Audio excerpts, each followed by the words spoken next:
Hi, this is Heather Jerome from heatherjerome.com and from the sonatasandpartitas.com. This video is about the Adagio from the G minor sonata. It's the opening movement of the whole collection of sonatas and partitas, BWV 1001. There are going to be two videos about this Adagio. And the first video, which this one, I'm going to talk about how the first section of the Adagio, the first 8 measures, is transposed in the last 8 measures. So the first 8 measures go from G minor to D minor, and then the last 8 measures is a very close transposition from C minor back down to G minor. So they both move down a fourth. The bass line is almost the same. The figuration is very similar. The chords, I think, are all exactly the same except for one. But the interesting thing is that, except for one, there are little differences in the bass line, which is really interesting to ask yourself why Bach would have made it different. And there's usually a really interesting answer. So let's have a look. Now I've pasted the transposed measure underneath the original one. So we have measure 14 underneath measure 1.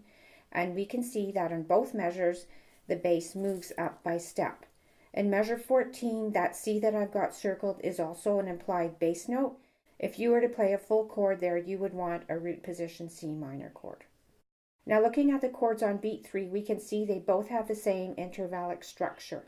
And then you see that in measure 1, the G resolves down to F sharp, and in measure 14, the C resolves down to B natural. And then at B4, measure 14 is exactly transposed. Now, while it's really interesting to look at these intellectually, the reason I'm making these videos is to help people as listeners and players. So let's have a listen to these two measures back to back.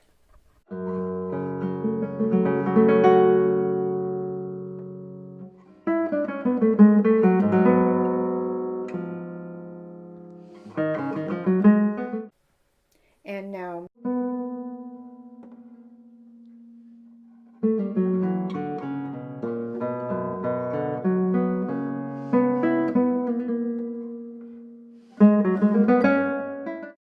Now here we have measure 2 and measure 15, and again we can see that the bass is transposed down a fourth. Now if you look at the melody, you can see that in measure 2 we have Ti Do, and in measure 15 we have Fa Mi. So in measure 2 we're basically still establishing the key of G minor, not just for this Adagio but for the whole sonata. So Bach has 1, 5, 1, and in the melody, the basic melody is Do, Ti, Do. But in measure 15, we don't need to do a big, strong establishing of the key of C minor. We're just in C minor, and we're going to leave and head back to G minor. So the melody in measure 15 is Fa Mi. And in the second beat, you can see that the figuration is basically the same. In measure 2, you have a decorated C. In measure 15, there's a decorated G. And then in the second half of the beat, there's that drop of a fourth in both parts. And the last beat is an exact transposition. So let's have a listen.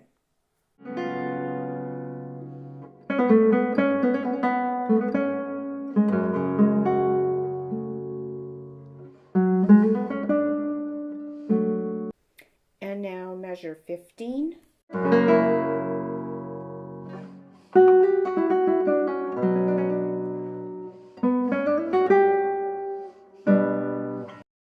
Now comparing measure 16 to measure 3, we can see that again the bass is exactly transposed, as is the first beat. The little melodic material in the second beat is in the inner voice while the G sustains. And then there's a little tail at the end of the fourth beat that's also exactly transposed. Now if you look at the end of beat 3 and the beginning of beat 4, I haven't circled it, but you can see that the figuration is very similar. So let's have a listen.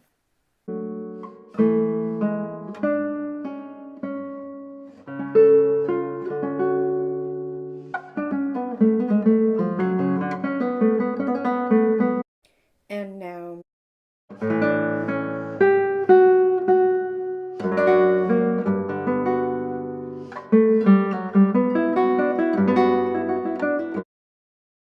Now here we have measure 4 and measure 17.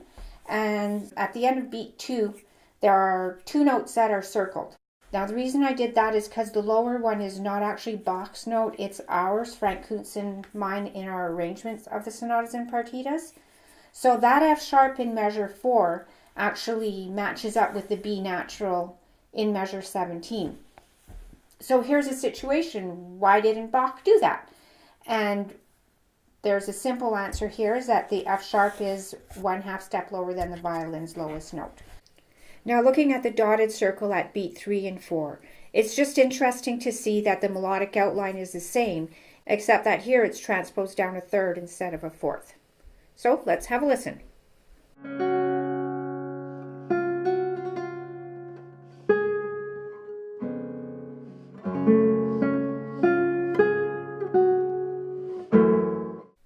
And now.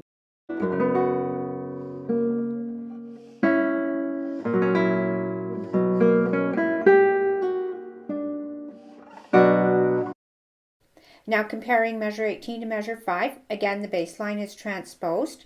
The melodic material in the first two beats is very much elaborated in measure 18.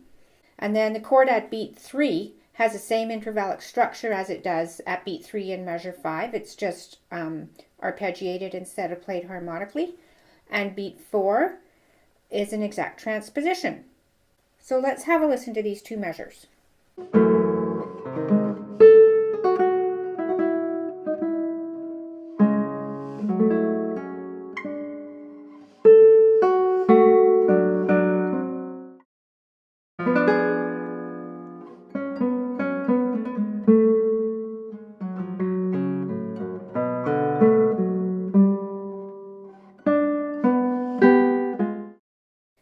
Now from here to the end, I've written in some chord names just to make it easier to talk about. But you see at measure 19, there's a D7 with a C in the bass, and there are two notes circled there. So again, that C is a note that Frank Kuntz and I added. Bach only has the A and F sharp there. But if you look at measure 6, you can see there's a nice descending bass line. There's an A7 with the 7th in the bass, and it resolves to the third of the next chord, the F. And so you would ask yourself again, why didn't Bach do that at measure 19 and put that C in the bass? Well, here, I think the answer has to do with violin technique. In the Baroque period, they held the violin in the left hand. They didn't hold it in place with the chin. And so because of that, it was harder to shift, and they mostly did play in first position. So with the two notes that Bach wrote in, the A and the F sharp, that's the open second string and the first string way down in first position. If he wanted to add that C on the violin, players would have to move to the upper position, and the chord would require an awkward left hand contortion. Now there's another thing I'd like to address here. Looking at Bach's manuscript, you can see his A as a 16th note with the two little flags at the bottom. There are some people who have thought that those two 16th note flags were actually a D note. It's pretty easy to see when it's blown up that it is a 16th note, but there are some violin editions that actually have a D there. And there are also guitar players who play a D there. So just wanted to bring this to people's attention that if you are going to add a bass note, C is the correct note to add. So moving on, we can see that measure 19 at B2 is just a slightly elaborated transposition of what happened at measure 6. And then at beats 3 and 4, it's exactly the same, except that notice the slurring is different. So when you're playing it, make sure you articulate it differently. So let's have a listen.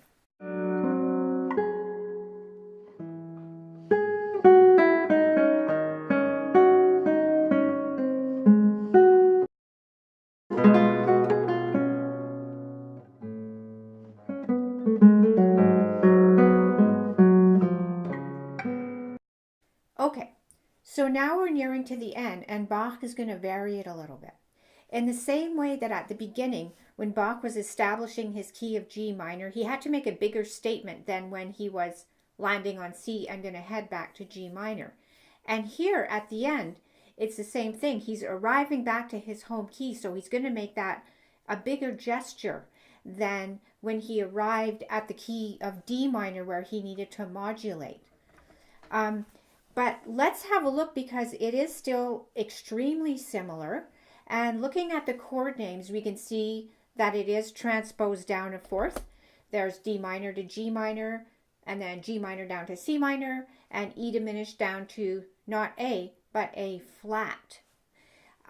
Looking at it a little bit more closely and not getting stuck on chords, because Bach actually didn't think in chords, that didn't exist then. He just thought of intervals above the bass. And so you can see that at beat 3, there's that C in the bass. And then if you go to the downbeat of the next chord, that C holds on and becomes the 7th of that D7 chord. So that's the Neapolitan. And that is the way that Bach always resolves his Neapolitan chords. Is there's the bass note, the Neapolitan has the third in the bass, in this case it's C, and he holds it over to the next chord, and it becomes what we call a 5-4-2 chord. I just think that's one of the wonderful things in this piece, how, well, in measure 7, there's D minor to G minor to E diminished, so it's what we would call 1 to 4 to 2. But then when he's making it into a bigger statement, he doesn't have 1 to 4 to 2, he has 1 to 4 to flat 2. And that flat 2 chord always is used to herald either a final cadence or a really important cadence. So there's another thing I'd like to look at in this measure, a real little piece of magic, I think. So if you look at measure 7, beat 2, you have a D minor chord, and then in the bass there's a C. So that C is the 7th of the D minor chord. It doesn't actually sound like a dissonance because it's the interval of a major 6th, but it is a dissonant note, and it does want to resolve, and it does resolve to that B flat, like the 7th always does. It resolves to the 3rd of the following chord. But then as it resolves to that G minor chord, there's a B flat and an A natural together. That A is repeated as a dissonance for sure, and then that A resolves down to the G just 2 notes later. So you have this sort of double crunch, and that is what Bach uses at measure 7 to sort of herald, like, okay, we're getting close to something, like he's making it more intense, and then he's got his diminished chord, and then he's going to end up cadencing on his D minor. And at measure 20, what he's got is the Neapolitan chord to make it more intense, or make it more directed, I should say. So let's have a listen.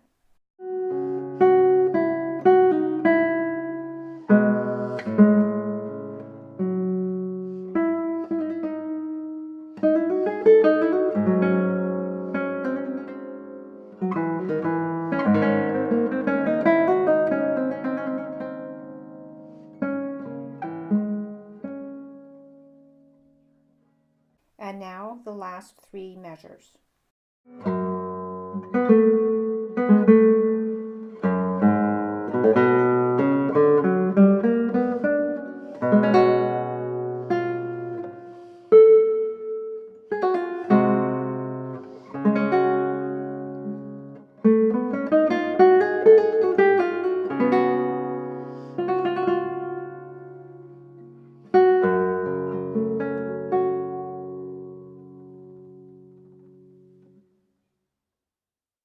Now there's one more thing I'd like to discuss.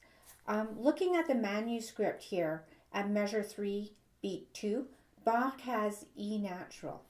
Now if you look at his key signature, he's only got 1 flat, even though this piece is in G minor.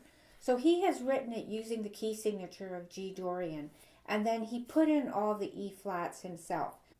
That was something that was still done quite commonly in the Baroque period, hearkening back to the old modal system.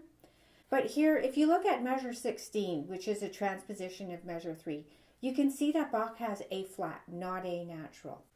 Also, in the first 4 measures of this Adagio and of this whole sonata, Bach is establishing the key of G minor. So it would be so unlike him, while he's establishing his key and setting up his structure, to be taking a pot shot at G Dorian. So in my opinion, no matter which way you look at it, that note has to be E flat. Well, I hope you found this helpful. If you'd like to learn more, there's part 2 for the Adagio that discusses the transition section between measure 9 and measure 14 of this Adagio. There's some wonderful writing in there, and there are also other videos about the sonatas and partitas on the YouTube channel. As always, let us know what you think at sonatasandpartitas.com.